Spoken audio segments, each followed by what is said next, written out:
North district के अंदर, जिसके अंदर कल हमारा एक मीटिंग हुआ सारे म्यूनिसिपैलिटीज़ के जो CEOs हैं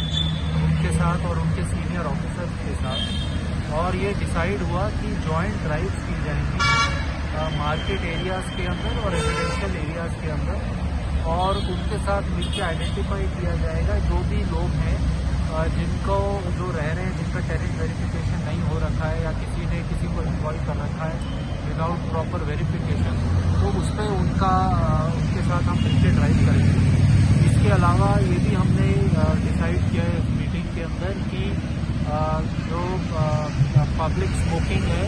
या फिर दूसरे तरीके के पब्लिक एनक्रोचमेंट्स हैं, अगर इसके अंदर भी हम म्यूनिसिपैलिटीज़ के साथ मिलकर एक्शन लेने वाले हैं। तो एक ये पॉइंट DDIG कॉन्फ्रेंस का भी था भारत सरकार की, जिसके अंदर ये हमें कहा गया था कि हम म्यूनिसिपैलिटीज़ के साथ मिलकर अर्बन पुलिसिंग को कैसे इम्प्रूव कर सकते हैं, उसके अंदर एक कॉमन स्ट्रैटेजी बनाए। तो उसी स्ट्रैटेजी बनाने के सिलसिले में हमने ये मीटिंग ऑर्गेनाइज की थी, और उस मीटिंग के बाद ये सारी चीज़ें निकल के आई, और उसमें आप जल्दी इसके अंदर एक्शन आपको देखने को मिलेगा। सर, पोक्टा एक्ट के बारे में आपने बोला ना, जो ओपन पब्लिक प्लेस पे स्मोकिंग, जो स्पीटिंग भी करते हैं उसका भी एक्शन लिया जाएगा। उस पर भी एक्शन लिया जाएगा, कोटपा पे भी एक्शन लिया जाएगा, और पब्लिक जो स्पीटिंग करते हैं उस पर भी